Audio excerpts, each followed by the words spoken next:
Isama sa umpisa. Chapter 9 na tayo, no? Types of DC generator. So, ang classification ng DC machines, nahahati sa dalawang pamilya ng mga machine, no? Yung tinatawag na separately excited at self-excited. Ang self-excited nahahati sa dalawang branches, no? Yung series wound, shunt wound, at saka yung compound wound. Yung compound wound nahahati sa dalawa, long shunt at short shunt. So, according to the way in which their fields are excited, ito yung criteria ng types ng generator na to, no? Base dun sa kung paano yung magnetic fields nila o yung magnet poles nila ay ini-excite. Una yung separately excited, ito yung mga generator na yung magnetic fields nila ay ini-energize mula sa isang panlabas at independenteng source ng DC current. Ang concept nitong circuit na to na separately excited ay E sub G is equals to V. Ibig sabihin, yung generated voltage dito equals sa terminal voltage dito. Yung IA is equals to IL. Yung current na nagdadaan dito equal din sa current na nagdadaan sa load. Kasi wala namang pakialam ito dito pagdating dun sa circuit niya. Separately excited, magnetic flux lang ang nag-uugnay sa kanila. Yung terminal voltage is equal to the load voltage. Kasi yung terminal voltage ito. Load po ito yung terminal voltage equal din sa load voltage. Yung E sub G, generated or internal voltage, generated EMF or induced voltage in volts. Yun ang ibig sabihin yan. Tatandaan nyo to kasi sa mga problem lumalabas yan, no?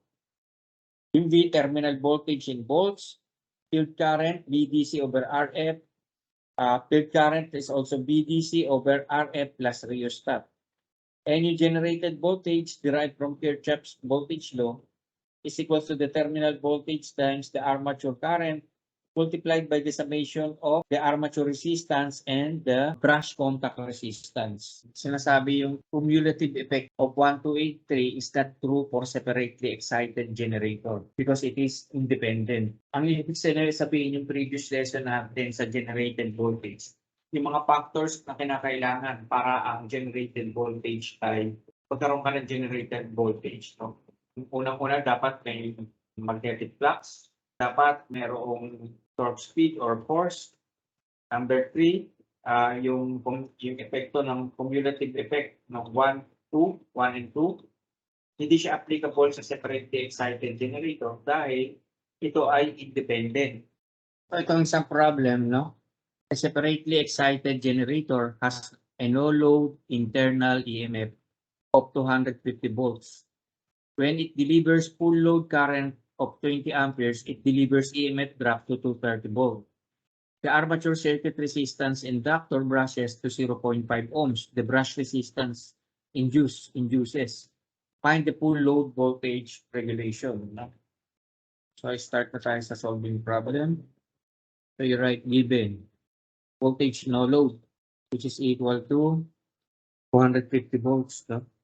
Which is also equal to the generated voltage. Then next is voltage full load, which is equal to 230 volts. The armature current is equal to 20 amperes, which is also equal to the load current. Armature, yung resistance ng armature plus the resistance of the brush is equal to 0.5 ohms. So ang pinapahanap yung voltage regulation, no? By Kirchhoff's voltage law, kung titignan mo yung circuit, no? So, in-isolate ko lang siya dun sa field niya, no? Pinakita ko lang, binukod ko lang. So, ito yung, nandito yung generated voltage. So, by Kirchhoff's voltage law, no? So, you have the generated voltage. Pag-loop ka dito. So, you have the generated voltage minus the load voltage. Nandito yung load voltage mo. Ito, dito yung load. Tapos minus yung armature current mo ay nandito. Ito, yan yung armature current mo. Minus IA. Ito yung brush contact. Armature resistance RA plus RB. The armature resistance plus the brush contact resistance, Kirchhoff's voltage law, is equal to 0. E sub G is equal to the load voltage plus the armature resistance. Assume na natin na voltage full load ito, no? Kailangan kasi voltage full load. So, na-derive yung formula yan base dun sa pinakita kong ito. Gawin natin voltage full load ito. So, voltage full load is equal to the generated voltage minus the armature current multiplied by the armature resistance plus the brush contact resistance, which is equal to 230 volts minus 20 amperes. Yung combination ng RA at RB is 0.52 ohms.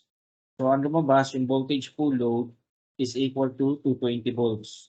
Pwede na natin isolve yung voltage regulation, no? Voltage regulation is equals to 250 volts minus 220 volts over 220 volts times 100.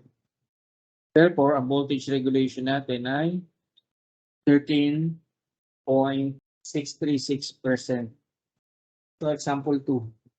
So, upon the given, we have 240 volts, terminal voltage, armature current is 0.25 ohms, armature resistance pala, and armature current is 56 ampere. Solution, required pala muna. Field current, nasa separately excited pa rin tayo class ha. Ito yung separate supply niya. Gawin ko lang yung illustration.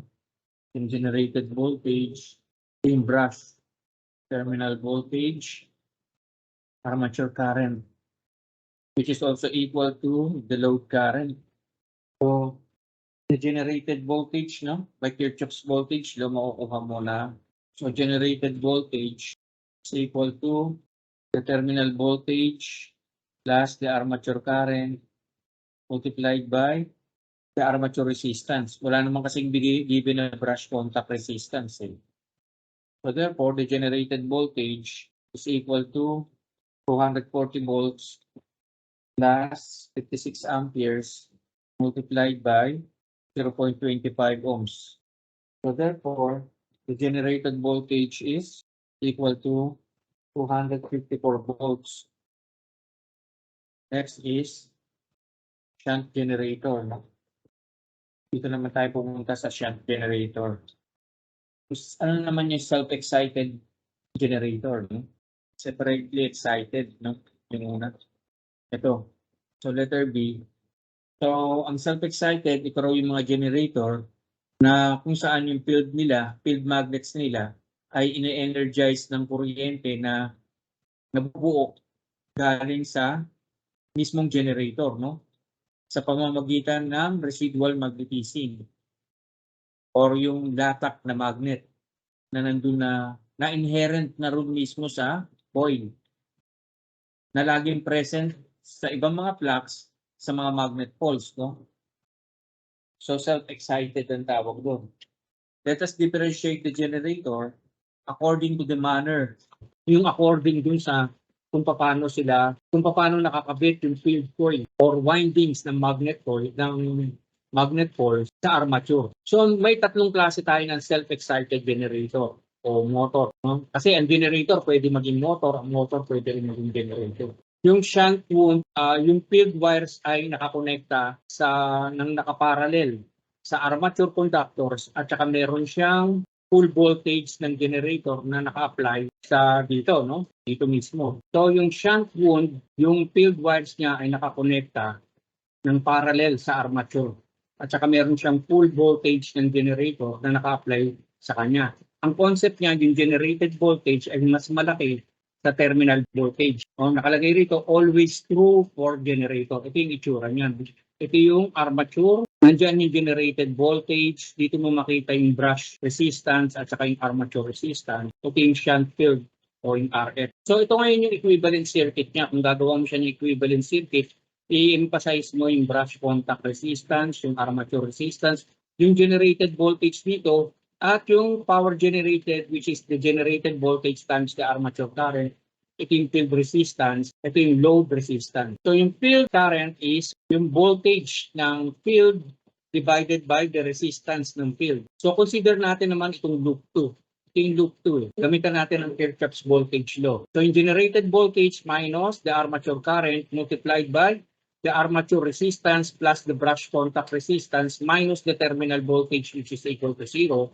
Solve for the generated voltage, pakukuha mo terminal voltage plus the armature current multiplied by the armature resistance plus the brush contact resistance. Ito ngayon yung characteristic niya, no?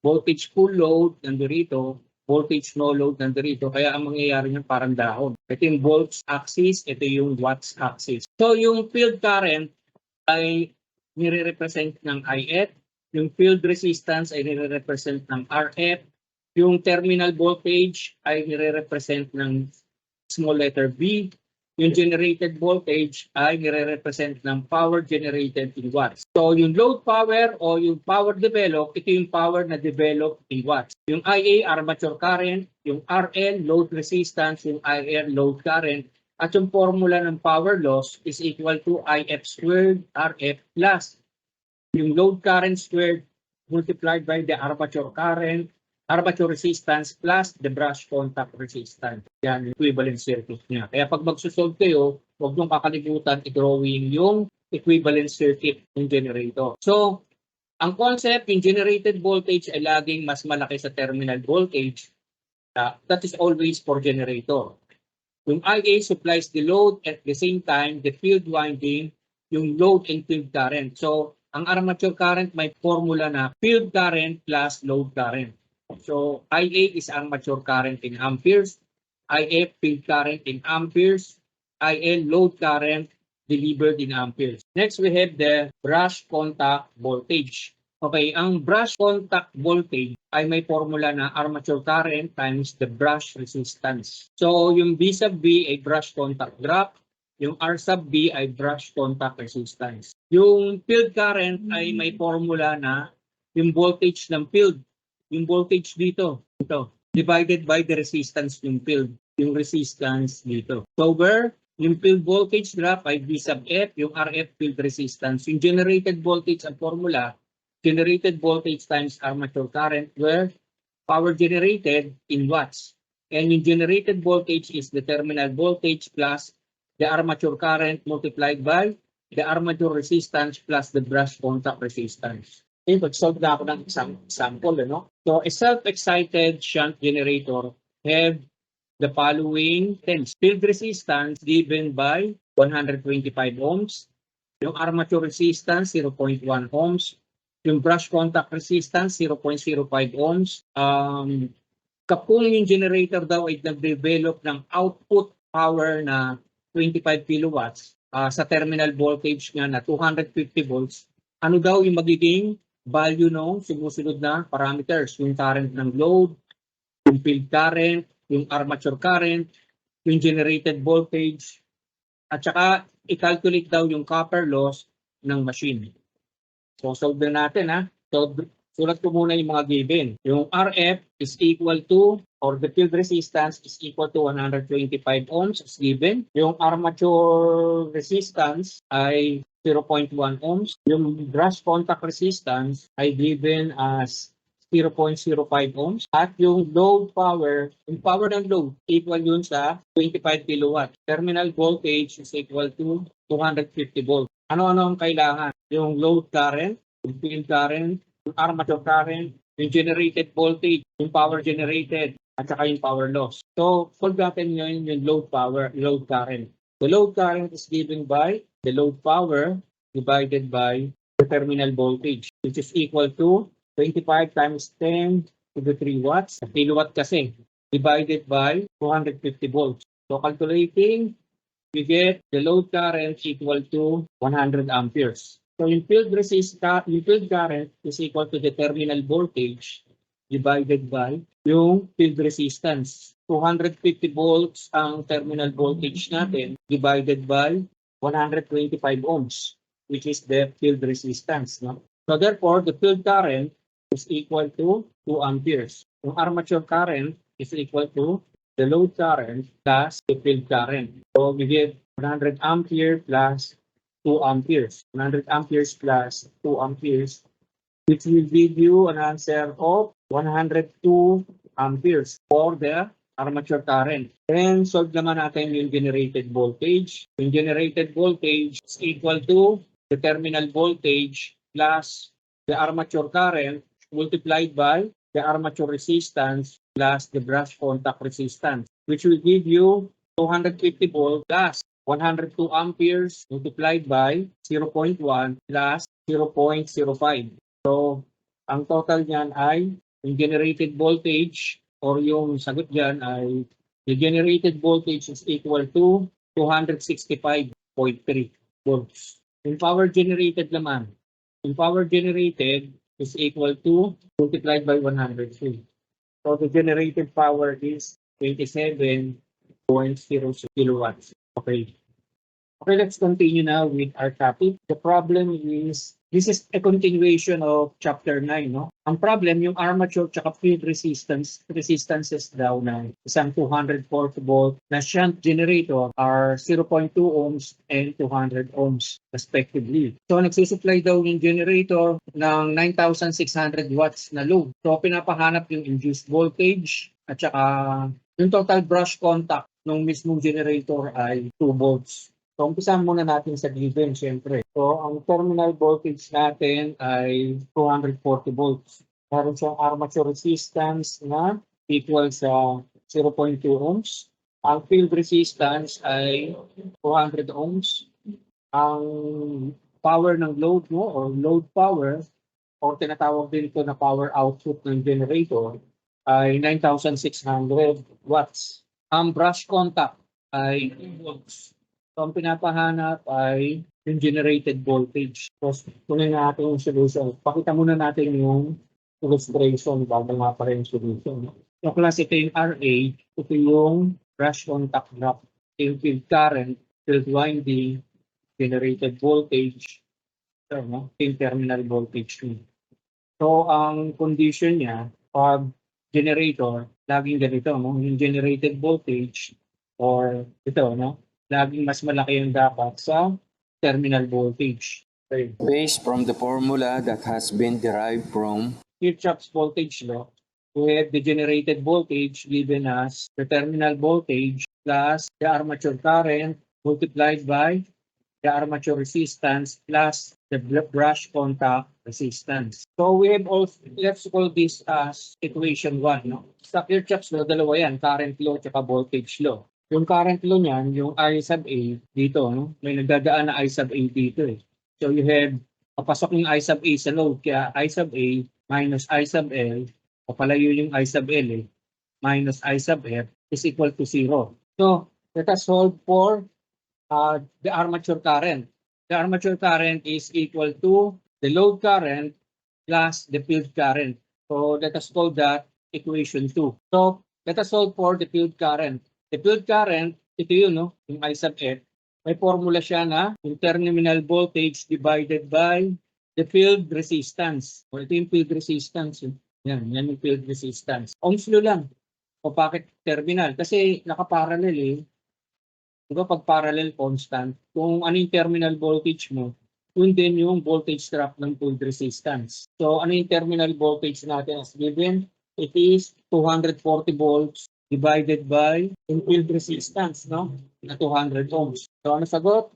1.2 amperes. So yung field resistance ay 1.2 amperes. Hindi natin lalagyan ng box kasi hindi naman yan ang hinahanap. Yung generated voltage yung hinahanap eh. So pag nagsusolve ka ng problem, ang lalagyan mo ng square yung hinahanap. Load current, I sub L, is equal to the output power or the load power. Yung PL kasi nandito yan eh. Nandito yan. P sub L. So P sub L is equals to, I sub L is equals to P sub L over the given terminal voltage, which is equal to, o given din yung load power natin o power output eh, 9,600 watts or 9.6 kilowatts yan, no? Lagay na natin as watts divided by the terminal voltage, which is given as 240 volts. Yan. So therefore, the load current is equal to 40 amperes. So lahat ng kailangan natin para ma-solve natin yung armature current is already given, no? So we have the armature current equal to Ito yung armature current. Ohm's law lang yung class or Kirchhoff's law, yung sistema na ginagamit natin. Pag nakalimutan mo nga yung formula, pwede kang mag-Kirchhoff's law para ma-derive mo. So, the armature current is given as IL plus IF, no? So, as what is written here in equation 2. So, lagay natin para malinaw. From equation 2, we have 40 amperes plus 1.2 amperes. Therefore, the armature current is equal to 41.2 amperes. Okay, masasolve na natin ngayon yung generated voltage. So, we have the generated voltage equal to Kirchhoff's voltage law ginamit dito, class, 240 volts plus 41.2. Ito yung armature current multiplied by yung 0.2 ohms na armature resistance. Understood mo yun. Plus yung brush contact volt, yung nandito, ito. So, yun. So, therefore, equal yan sa 250.24 volts. Yan yung generated voltage natin. Yan ngayon lalagyan mo ng square. Sabihin, final answer. Okay? Yan yung continuation ng discussion natin. Dito naman tayo sa tinatawag natin na series wound. Ano ba itong series wound? Ito yung field winding na naka-join ng naka-series sa mga armature conductor. Katulad yung nakikita mo dito. Ito yung field Naka-series siya sa armature. At saka nagtataglay siya ng full voltage. Nagdadala din siya ng full load current. At saka binubuo siya ng mga turns na kukunti lang at makakapal na wire o strips dito. So yung mga ganitong klase ng generator, nagagamit din yan sa appliances na katulad sa mga vacuum cleaner, saka yung floor polisher. Kasi sabi ko nga, ang nagiging dahilan lang kaya nagiging DC ang AC dahil sa armature. Alisan mo lang ng armature yun, AC na yan. Ngayon, itong ganitong klase ng motor, series wound, tinatawag din natin ito na universal motor. Kasi pwede rin siya sa AC, pwede siya sa DC. So, series wound generator yan. Ang concept pa rin niya, since na generator ang pinag-uusapan natin, mas malaki lagi yung generated voltage kesa dun sa terminal voltage. So, ito yung mga formula na dapat mong tandaan. Kapag siyempre naka-series yan, yung load current equal sa armature current equal sa field current. Kitang-kita naman sa itsura. Series Kaya isang kuryente lang yung dumadaloy dyan. Tapos, yung generated voltage equal sa terminal voltage by Kirchhoff's voltage law yan. Generated voltage minus terminal voltage. Tapos, minus. Sumasabay kasi sa arrow, IA. Yung resistance na dalawa rito, RA plus RB plus RF. Pagkakasama na lahat yun dahil naka-series Yun lang, yung formula mong tatandaan mo sa series. So yung output power niya o yung load power na nandito, ito, ang formula niya, yung terminal voltage niya mismo multiplied by yung load current na nagdadaan dito kung may load, no? Equal siya sa Generated power or yung tinatawag natin ito na power input. Power input ng generator is yung power generated equal yung sa generated voltage na nandito, multiply mo sa armature current na dumadaloy dito. So ito yung mga note. Yung I sub F o yung field current, nakaka-apekto ito sa magnetic flux na napuproduce ng field winding. Yung field current ay dumidepende sa load na nakakonekta sa kanya. Okay? So problem tayo, no? Para sa series generator. So basahin natin yung problem, no? A 400 volt series generator having an armature circuit resistance including brushes. So, ito yung mga brushes, 0.5 ohms. yung field resistance ay 250 ohms. What will be the generated voltage at load current of 36 amperes? So given muna tayo, no? So yung terminal voltage daw ay equal sa 400 volts. So yung sum ng armature resistance at saka brush contact resistance are 0.5 ohms base sa pagkakasabi dun sa problem. Yung field resistance niya ay given as 250 ohms. At saka pwede natin sabihin din na yung field resistance ay yun din yung series resistance o yung series field. Kasi naka-series na So yung load current ay given as 36 amperes. So ano yung required? Usual, katulad ng kanina, sa shunt field, pinapahanap din yung generated voltage ng series generator. Illustration muna tayo. So ito na yung equivalent naman yun. So solve natin yung generated voltage. So ito yung generated voltage minus, kung na-Kirchhoff's voltage law ako rito, dito kasi ito yung tracing path niya. Ganyan, yung trace clockwise. So kaya yung generated voltage minus the armature current multiplied by the armature resistance plus the brush contact resistance minus the terminal voltage is equal to 0. So therefore, the generated voltage is equal to the terminal voltage plus the armature current multiplied by the armature resistance plus the brush contact resistance. Therefore, the generated voltage is equal to 400 volts plus the armature current, which is 36 amperes, multiplied by 0.5 ohms plus 250 ohms. So, ang generated voltage ay 9,418 volts. Okay, let's continue. So, ito yung susunod na problem natin. No? So, here in letter B, the following items are given for a series generator. Armature resistance, field resistance, and brush contact resistance of 0.1 ohms. Sunod ay 1.5 ohms. O 0.15 ohms pala. At saka 0.08 ohms. So, nakapag-develop daw yung machine ng 50 kilowatt load sa terminal voltage niya at 500 volt. So, pinapahanap yung mga sumusunod. Yung current na na-generate ng armature o yung armature current ang hinahanap dito. Yung internal voltage at saka yung internal voltage, ito yung generated voltage at saka yung copper loss ng machine. Okay, solve na natin. Ha? So, given the armature resistance is equal to 0.1 ohms. Yung field resistance, 0.15 ohms. Yung output power o yung load power ay given as 50 kilowatt. Yung brush contact resistance ay equal sa 0.08 ohms. Yung terminal voltage ay 500 volts. Yung generated voltage, power generated, power loss. Illustration na pala muna. Okay, ang condition nito, yung generated voltage ay mas malaki lagi sa terminal voltage. Okay, solution. Generated voltage is equal to the terminal voltage plus the armature current multiplied by the armature resistance plus the brush contact resistance plus the field resistance. So the armature current is equal to the load current, which is equal to the field current, which is also equal to the output power or the load power divided by the terminal voltage. So, substitute natin yung value sa kanya. 50K in watts divided by 500 volts. So, therefore, the armature current is equal to the load current, equal din siya sa field current, which is equal to 100 ampere. So, ang mga hinahanap dito ay yung armature current. Kaya lagyan natin ito ng red, no? 500 volt, ay Kirchhoff's voltage law yan, ha? Plus 0. Add mo lahat yung resistance, 0.1 ohms, plus 1 ohm, plus 0.1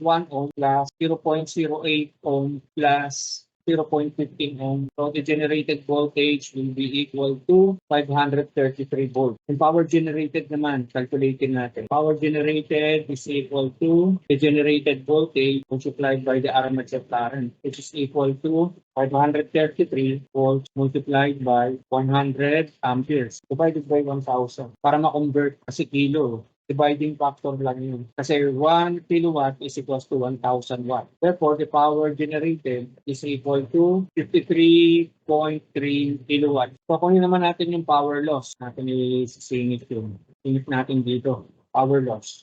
So, power loss, ang formula niyan ay IA squared multiplied by RA plus RB plus RF. Okay? Armature resistance, brush contact resistance, field resistance. So, therefore, we have 100 ampere squared multiplied by 0.1 plus 0.08 plus 0.15 divided by 1,000 para maging kilowatt ang result. So, ang result niya ay 3.3 kilowatt or pwede mo gamitin itong formula nito, no? Power generated minus yung power na output. Equal din yan sa formula yan. Ang magiging sagot din niya ay 3.3 kilowatt. Pwede mo rin gamitin yung formula niya. Dito na tayo sa compound wound generator. Ano ba itong compound wound generator? Ito ay kombinasyon ng konting series at saka konting shunt winding. So pinagsabang series at saka shunt yan. At saka pwede siya matawag na short shunt or long shunt. No, dalawang klase yan. So, letter A, dalawang klase rin yung compound wound generator. Yung unang-una yung cumulative compound. Yung series field ay nakakonect ka para tulungan niya yung shunt field. Cumulative yun. So, yung isang klase ng cumulative ay yung short shunt. Yung shunt field niya ay nakaparallel sa armature. Ito yung itsura nun. Ang concept niya, since na-generator siya, yung generated voltage pa rin ay mas malaki kaysa sa terminal voltage, yung load current niya ay equal. So, by Kirchhoff's current law, yung armature current niya is equal to the field current plus the load current. Yung field voltage, yung voltahe dun ng field winding ng magnet poles is equal to the generated voltage minus the armature current multiplied by the armature resistance plus the brush contact resistance. Yung generated voltage, terminal voltage plus the armature current multiplied by the sum of the armature resistance and the brush contact resistance plus the series current. Nasaan yung series current? Yung dumadaan dito. Multiplied by the series resistance, yung resistance na to. So, where I sub S, series field current, yung R sub S, series field resistance, kaya yung field voltage is equal to the terminal voltage, yung voltahe dito, plus yung series resistance times the series current. So, may problem ulit tayong sample, no? Para sa cumulative or compound generator. Meron tayong short shunt 250 volt compound generator na nagde-deliver ng 80 ampere. Yung armature series at saka shunt field resistance niya ay 0.05 ohm pala, ohm lang. 0.08 ohm at saka 100 ohms respectively. Calculate the voltage induced allowing a brush drop of 2 volts. So may brush drop siya na 2 volts. So let's have the given. Yung given natin. Ang terminal voltage ay equal sa 250 volts. Ang armature resistance ay equal sa 0.05 ohms. Ang series resistance ay equal sa 0.03 ohms. Yung field resistance ay 100 ohms. Ang brush contact resistance ay equal sa 2 volts. Ang load current ay equal sa 80 amperes. Ang pinapahanap yung generated voltage lang, no? So yung load current I sub L, yan nakalagay, no? R sub L natin, dito. Dito yung RS, series resistance, dito yung field resistance. Yung IF o field current, dito nagdadaan. Yung armature current, papaakit dito. No? Tapos yung brush contact brush niya, nandito. Yung R sub A, nandito. Magkasama yun sa brush sa armature. Solution na tayo, no? The solution ay yung generated voltage niya is equal to the terminal voltage plus the armature current multiplied by the armature resistance plus the brush contact resistance plus the series current times the series resistance. Or simply, distribute natin yung armature current, the terminal voltage multiplied plus IARA plus IARB plus ISRS. So, tawagin natin ngayon yan na equation 1. Dito naman tayo sa yung load na to, ito yung lugar na to, may node dyan. Para makuha natin yung current or armature current which is equal to I sub L plus I sub F. So yung field voltage, yung voltahe nandito, is equal to V sub F which is equal to the terminal voltage plus the series current times the series resistance which is equal to 250 volt plus 80 amperes multiplied by the series resistance which is 0.043 ohms. This will give you a field voltage of 252.4 volts. Yung field current is equal to the field voltage divided by the field resistance, which is equal to 252.4 divided by the field resistance, which is equal to 100 ohms. So ang field current ay 2.524 volts. Ang armature current is equal to 80 plus 2.524 volts, which will give you 82.524 volts. So solving for the generated voltage is equal to 250 volts plus 82.524 volts multiplied by 0.05 ohms or ampere, no? 0.05, sorry, this is not volts, no? It is ampere to. So ito ngayon ay ohms plus 2 volt plus 80 ampere multiplied by 0.03 ohms, which will give you a final answer of E sub V or generated voltage is equal to 258.526 volts. So ang isang klase naman ng generator na nakapaloob dito sa tinatawag natin na cumulative ay itong long shunt. So ang ibig sabihin ng long shunt, yung shunt field niya ay nakaparallel sa armature at saka sa series field. Yung madali lang naman tandaan. Sa short shunt, dito nakalagay ito, dito nakakabit.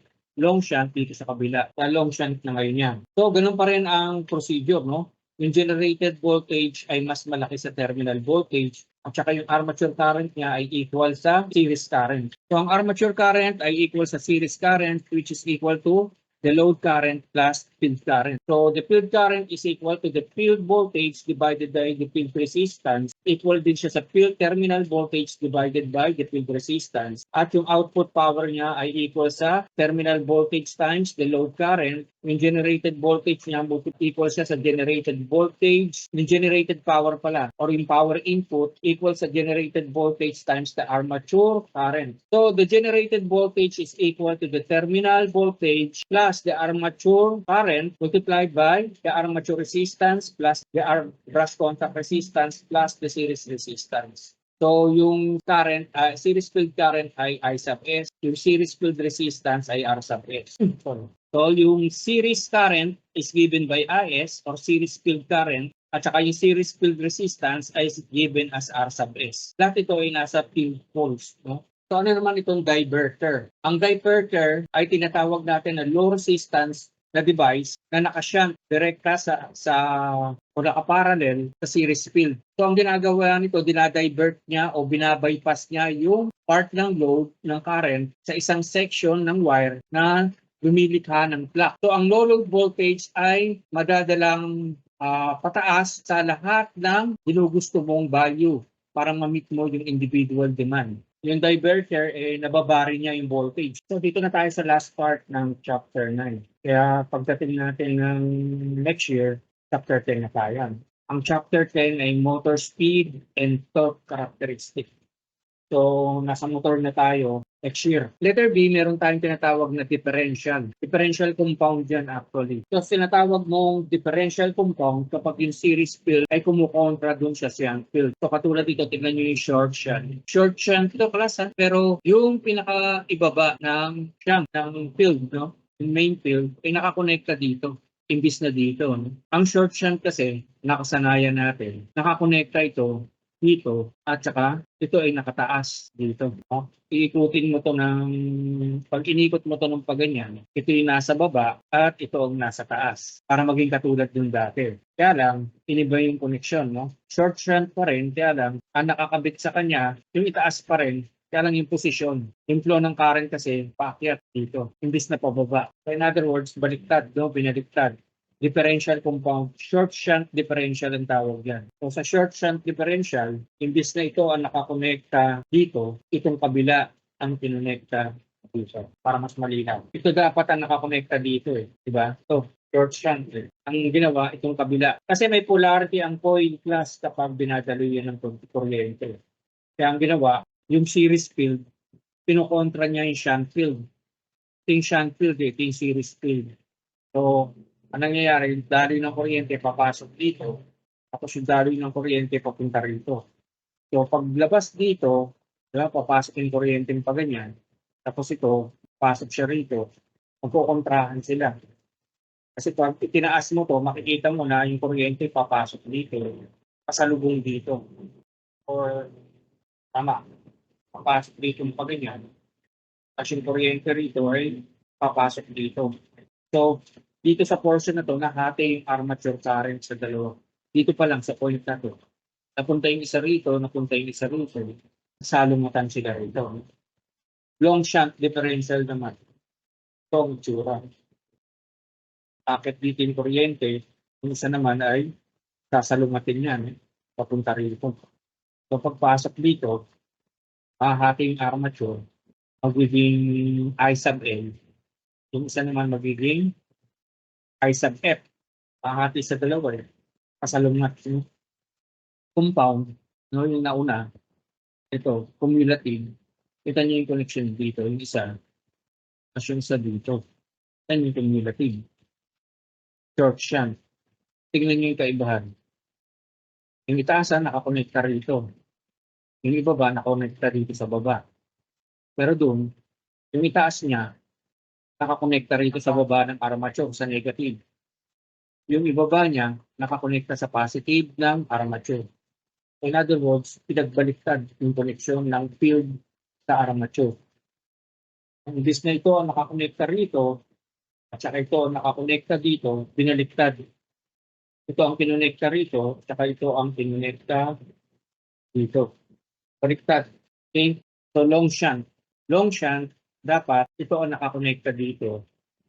Tapos itong kabila ang nakakonekta rito. Pero baliktad. Itong nasa taas ang kinonekta rito, itong nasa baba ang kinonekta rito. Long shunt differential ang tawag dyan. So yung degree ng compounding sa pag-a-adjust, no? Ang ibig sabihin niyan, yung standard compound generator ng mga generator ay yun yung mga minamanufacture o ginagawa compared o kumpara sa mga malalaking numero ng kadalasan na kinoconstruct na may sapat na series field turns para mag-operate siya bilang over-compounded. Yung flat compounded, kapag yung series field ng ampere turns ay napoproduce sa parehong voltahe at rated load, no? As at no load, yun yung flat compounded. So ito pa nga pala, external characteristic to ng DC compound generator. Simula rito, ito yung para sa over-compounded, ito yung para sa flat compounded. Itong broken line na to, yan yung no load voltage. Itong kulay blue na to, yan yung